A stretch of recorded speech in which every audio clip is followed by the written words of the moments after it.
In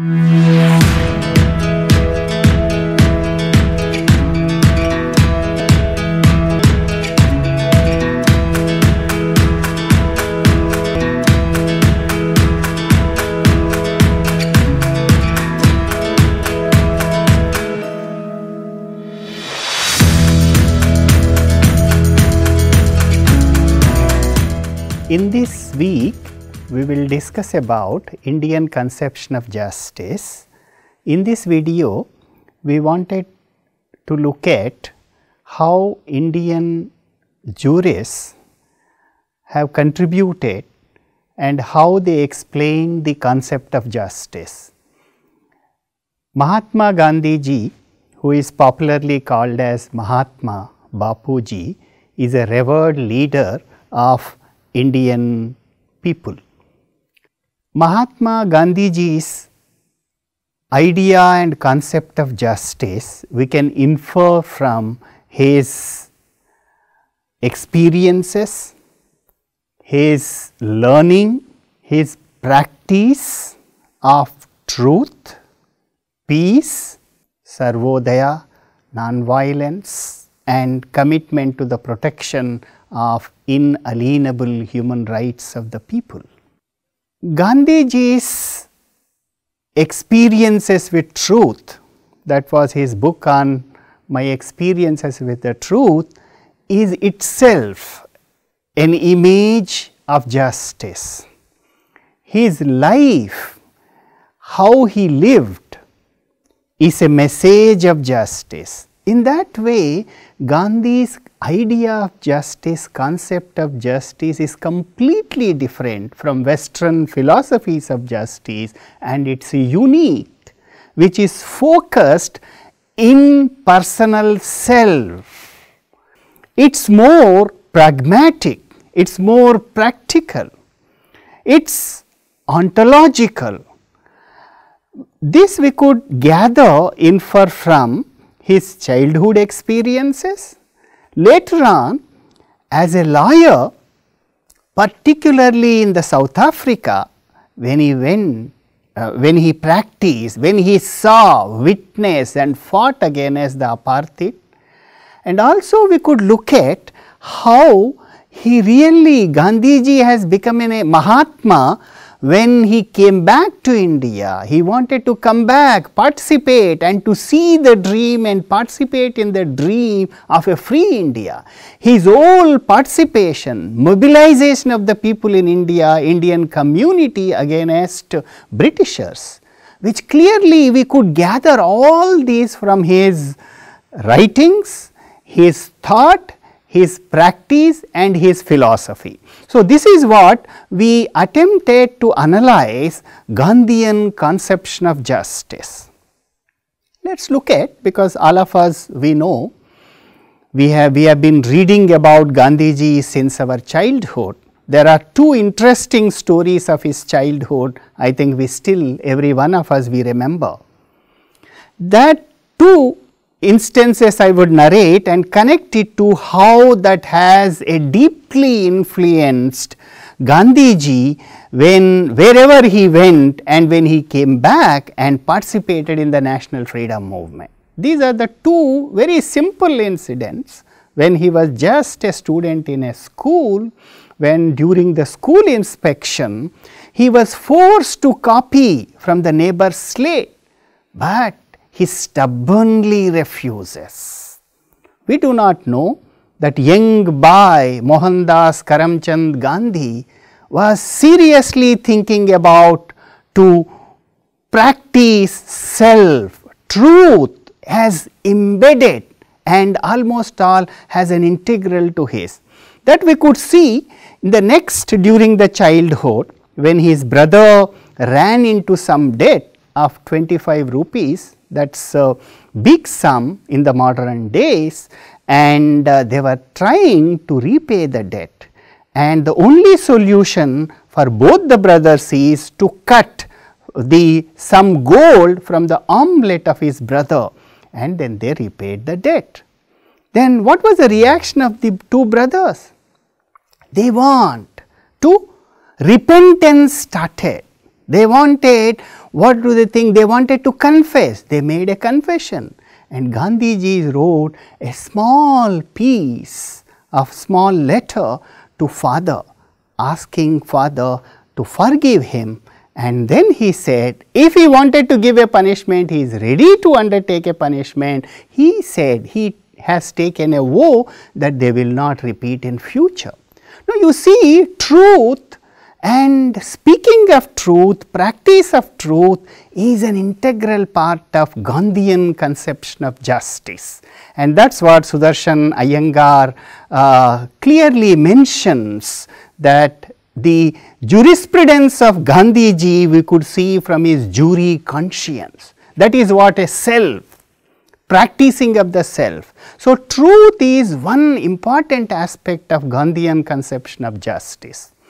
Then we could see similar things when he went to South Africa. He was not a successful lawyer in India, and when he moved to South Africa, we could see there are two important influences on Gandhiji when he is speaking about truth, even his conception of justice. One is Tilak, Bal Gangadhar Tilak, and Gokhale.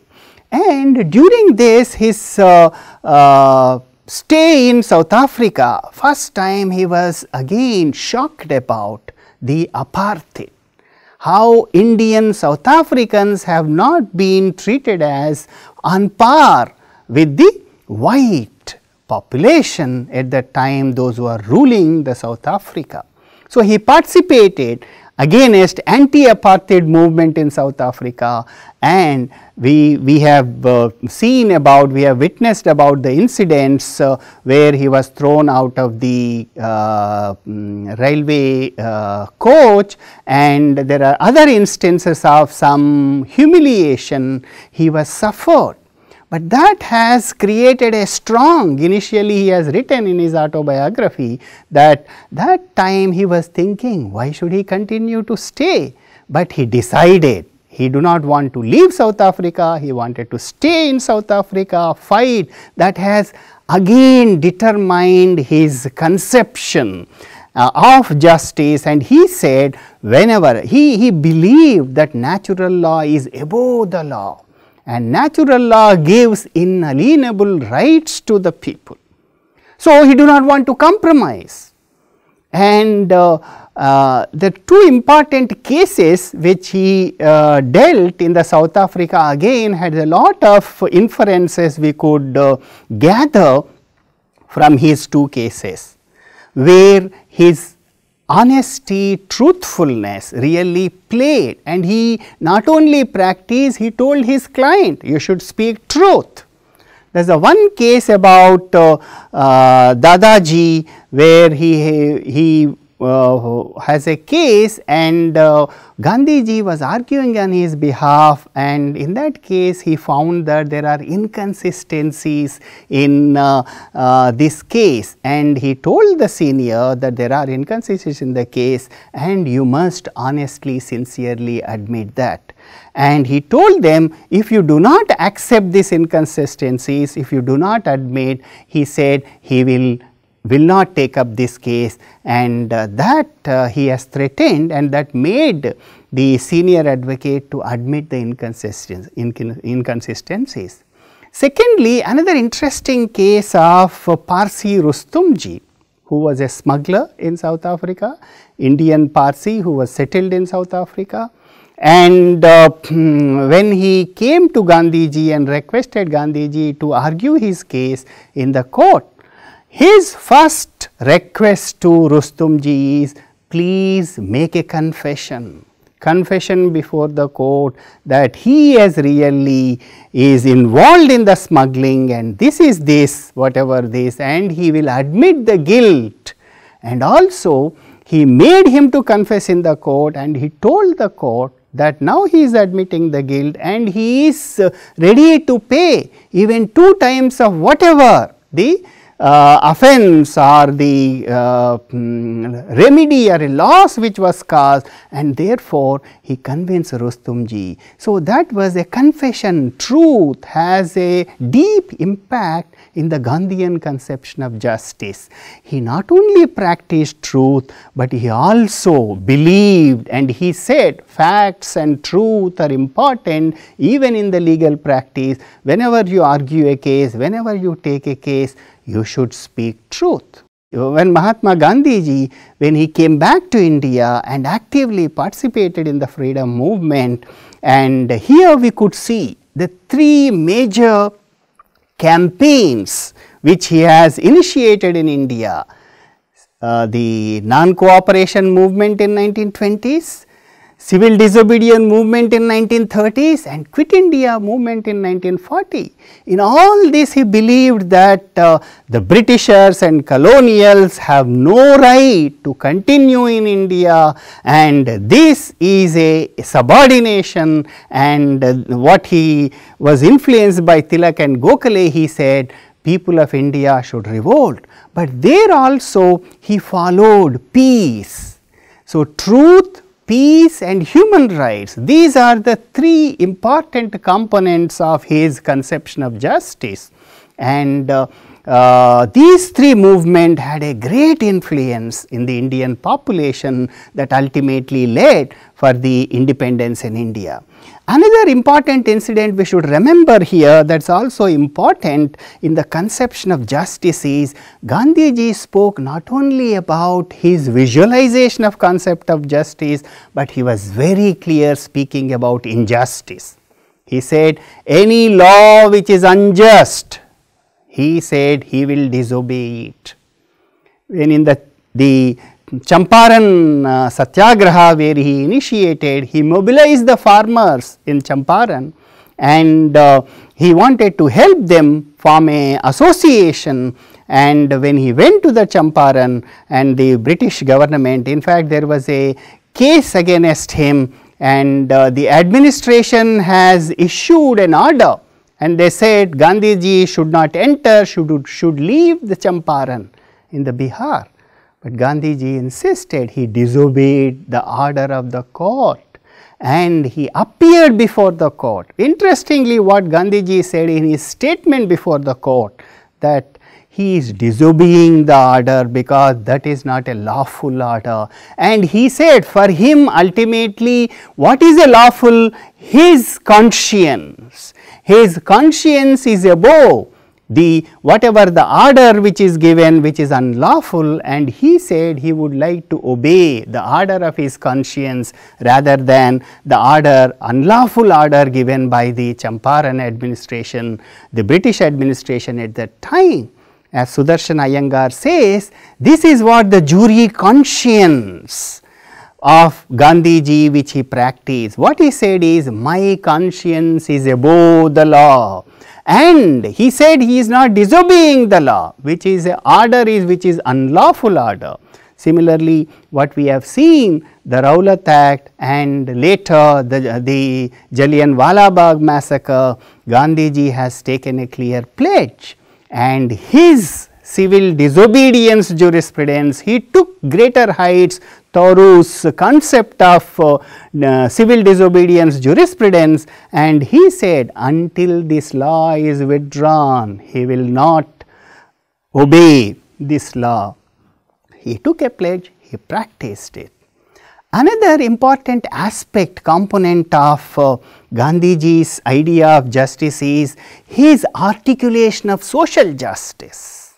He was perhaps few among the Indian national leaders at that time who not only condemned the barbaric, cruel, inhuman practice of untouchability, but he also said, he also appealed to the fellow Indians, if you are not able to respect your fellow Indians, if you practice untouchability, you do not have a right to fight against Britishers and ask for the freedom. So, we appeal, please do not participate in this cruel, inhuman, degrading practices. So, he was very firm on abolition of untouchability. That is the reason he wanted another form of what he coined the word Harijan. So, he called all the Dalit people in India, those who have been declared as an untouchable, as a Harijan, means they are the more beloved citizens of the God, and that is his own way and attempt of to create or change the mindset of the people and to see that equality is being practiced in India. Similarly, he also advocated for the advancement of the women. So, we could see his concept of social justice, equality and Sarvodaya, and his concept of the agrarian reforms are part of the Gandhian philosophy. So, all this we could see merged together into one, this idea of justice. So, Gandhi's idea of justice is primarily the truth, peace, human rights, and all this put together he practiced, not only he preached, and it is true, his life is a message of justice, and that is being not clearly understood by several of these people all over the world. Gandhiji believed in truth as an eternal principle, and Gandhiji also advocated restorative justice, which is an ancient Indian philosophy of prayaschit and forgiveness, sublime of forgiveness, which Gandhiji has said. To conclude, I quote Martin Luther King Jr.